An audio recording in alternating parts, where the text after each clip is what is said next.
यह कहानी जंगल के राजा शेर, जिसका नाम मुफासा होता है, उसके तथा उसके परिवार के ऊपर बनाई गई है, जिसमें सभी जानवर मुफासा की सभा में जा रहे होते हैं। तभी वहाँ एक बंदर आता है और वो मुफासा के बेटे सिम्बा का राज अभिषेक करता है। जंगल के सभी जानवरों में उत्साह की लहर दौड़ जाती है। हमें मुफासा के भाई स्कार को दिखाया जाता है, जो कि चूहे का शिकार कर रहा होता है। तभी जाजू वहाँ आता है और जाजू एक चिड़िया होता है जो कि मुफासा का वफादार होता है कि महाराज मुफासा आने वाले हैं। तभी स्कार उसे मारने लगता है।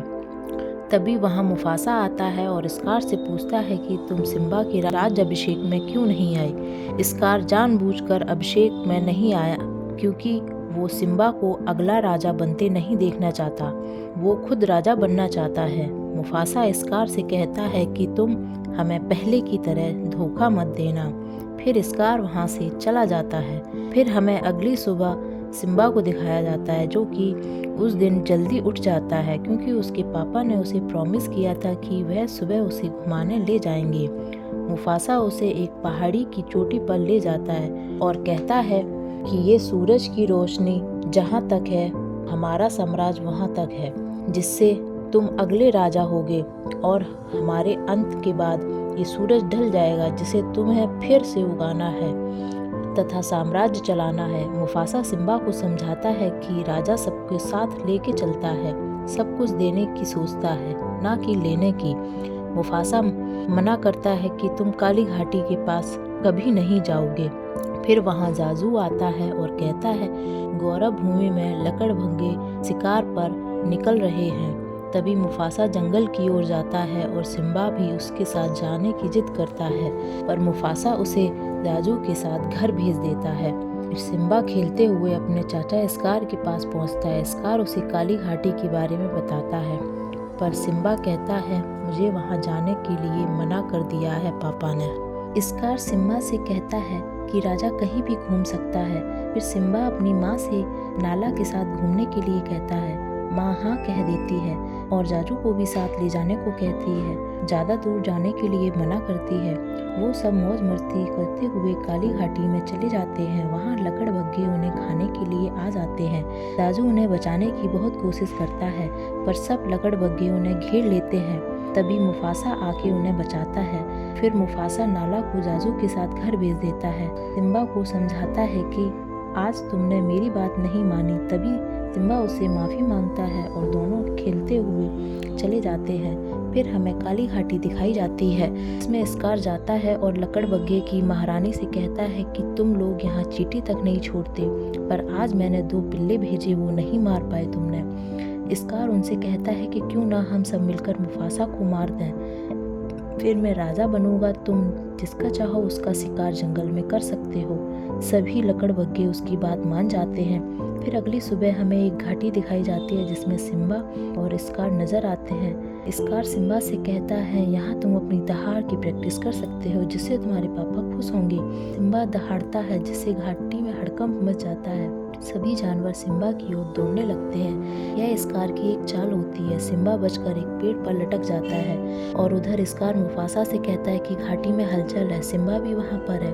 मुफासा सिम्बा को बचाने के लिए जाता है तथा मुफासा सिम्बा को उठाकर एक चट्टान पर रख देता है, खुद जानवरों की ओर में नीचे गिर जाता है। फिर मुफासा एक पहाड़ी को पकड़कर ऊपर आ रहा होता है। तभी स्कार उसे नीचे की ओर धक्का दे देता है। मुफासा नीचे गिर जाता है और मर जाता है। फिर सिम्बा उसे उठाने की बहुत कोशिश करता है, पर वो नहीं उठता।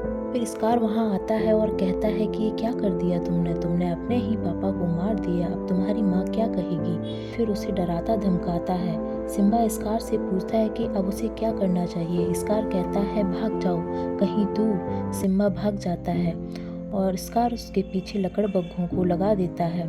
लकड़बग्घे उसको मारने की कोशिश करते हैं तथा सिम्बा पहाड़ी के नीचे फिसल जाता है। लकड़बग्घों को लगता है कि वो मर गया होगा, लेकिन सिम्बा जिंदा होता है तथा गौरव भूमि से दूर कहीं दूर चला जाता है। रेगिस्तान में वह थक्का लेट जाता है। सिम्बा को बहुत सारे गिद्ध चारों ओर से घेर लेते हैं। तभी वहाँ 2 जानवर टिम्मोन और बुम्मा उसे बचा लेते हैं। उसे अपने साथ अपनी जगह पर ले जाते हैं और उसे अपना दोस्त बना लेते हैं। उसे सिम्बा को देखकर सब डर जाते हैं। फिर टिमोन और बुम्बा सबको बताते हैं कि ये अपना दोस्त है, डरने का नहीं। टिमोन और बुम्बा सिम्बा को कीड़े मकोड़े खाने का ऑफर देते हैं और धीरे धीरे समय गुजरता है जिससे वह बड़ा हो जाता है। फिर हमें गौरव भूमि दिखाई जाती है जिसमें सब कुछ बदल चुका होता है। वहाँ का राजा आविष्कार होता है। लकड़बग्घे खुलेआम शिकार करते हैं। नाला महारानी से कहती है हमें कहीं दूर चले जाना चाहिए, यह जगह छोड़ देनी चाहिए। तब महारानी नाला से कहती है कि यह मेरा घर है, हम इसे नहीं छोड़ सकते। तभी वहाँ सेंजी आती है और कहती है महाराज तुम्हें बुला रहे हैं। महारानी स्कार के पास जाती है। स्कार उसे अपनी रानी बनाने को कहता है। महारानी मना कर देती है। तभी स्कार कहता है कि आप से तो पहले लगड़बग्घे खाएंगे, बचा कुचा आप खाएंगे। फिर स्कार वहाँ से चला जाता है। फिर रात होती है और रात में मौका देखकर नाला वहाँ भाग जाती है। फिर हमें सिम्बा को दिखाया जाता है जो कि अपने दोस्तों के साथ रात को सो रहा होता है। सिम्बा आसमान में अपने पापा को देखता है। फिर सुबह हो जाती है, वह सब खा रहे होते हैं। तभी नाला उन पर अटैक कर देती है। नाला टिमोन और बुम्बा को खाने वाली होती है। तभी सिम्बा उन्हें बचा लेता है। फिर दोनों की लड़ाई होती है तथा फिर सिम्बा को पता चलता है कि ये तो नाला है। नाला सिम्बा को गौरव भूमि की सारी हकीकत बताती है तथा उसके साथ चलने को कहती है। सिम्बा मना कर देता है और नाला नाराज होकर चली जाती है। तभी सिम्बा का एक बाल टूटकर उड़ जाता है और उसको मंकी को मिल जाता है, जिससे मंकी को पता चल जाता है कि सिम्बा जिंदा है। फिर वहाँ एक मंकी आता है जो कि सिम्बा से कहता है कि तुम कौन हो। तब सिम्बा कहता है मैं कोई नहीं हूँ। तभी मंकी कहता है तुम सिम्बा हो, मैंने तुम्हें गोद में खिलाया है, तुम मुफासा के बेटे हो, मुफासा अभी जिंदा है, मैं तुम्हें उससे मिला सकता हूँ। तभी सिम्बा मंकी के साथ चला जाता है कि उसे तालाब के किनारे ले जाता है और उसे पानी में झांकने को कहता है। तभी उसे अपने पापा की आवाज़ सुनाई देती है और मुफासा सिम्बा को समझाता है कि मैं जिंदा था तब मुझे गर्व था कि तुम मेरे बेटे हो। तब सिम्बा अपने पापा मुफासा से माफ़ी मांगता है। फिर मंकी उससे कहता है कि तुम कौन हो। सिम्बा जवाब देता है मैं सिम्बा, मुफासा का बेटा। इतना कहकर सिम्बा वहाँ से दौड़कर दहाड़ लगाता है और गौरव भूमि की ओर चला जाता है। वहाँ उसे माला मिलती है। रास्ते में वह कहती है मुझे यकीन था तुम जरूर आओगे। फिर दोनों गौरव भूमि की ओर चले जाते हैं। घर पहुँचकर नाला से पूछती है कि तुम अब क्या करोगे। तब सिम्बा कहता है पापा ने मुझे गौरव भूमि की रक्षा सौंपी थी, अब मैं गौरव भूमि के लिए लड़ूंगा। तभी वहाँ जाजू आता है और सिम्बा को जिंदा देखकर खुश होता है। थोड़ी देर बाद वहाँ बुम्बा और टिमोन भी आ जाते हैं। फिर हमें स्कार को दिखाया जाता है जो कि सिम्बा की माँ से लड़ रहा होता है। वहाँ सिम्बा आ जाता है और कहता है दूर रहो मेरी माँ से। स्कार सिम्बा को देखकर डर जाता है और फिर सब मिलकर स्कार को लड़काते हैं। तभी स्कार सिम्बा से पूछता है बताओ मुफासा की मौत का जिम्मेदार कौन है। सिम्बा कहता है वो एक हादसा सा। स्कार कहता है जो अपने बाप का ना हुआ वो हमारा क्या होगा। फिर स्कार सिम्बा को मारने के लिए दौड़ता है।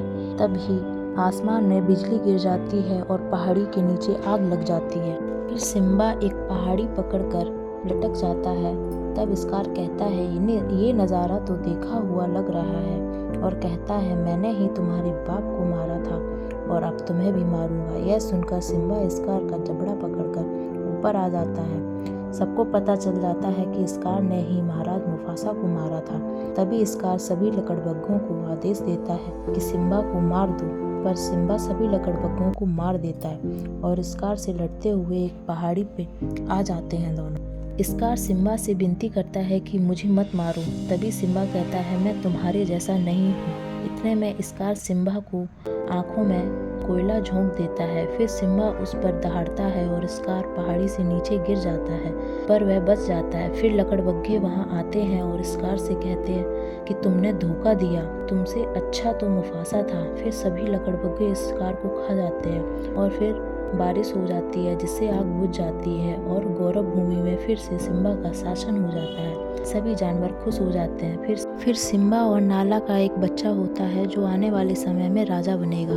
फिर यहाँ पर मूवी का एंड हो जाता है। तो दोस्तों कैसी लगी द लायन किंग की कहानी। ऐसी ही वीडियो को देखने के लिए चैनल को सब्सक्राइब, लाइक और शेयर करें। धन्यवाद।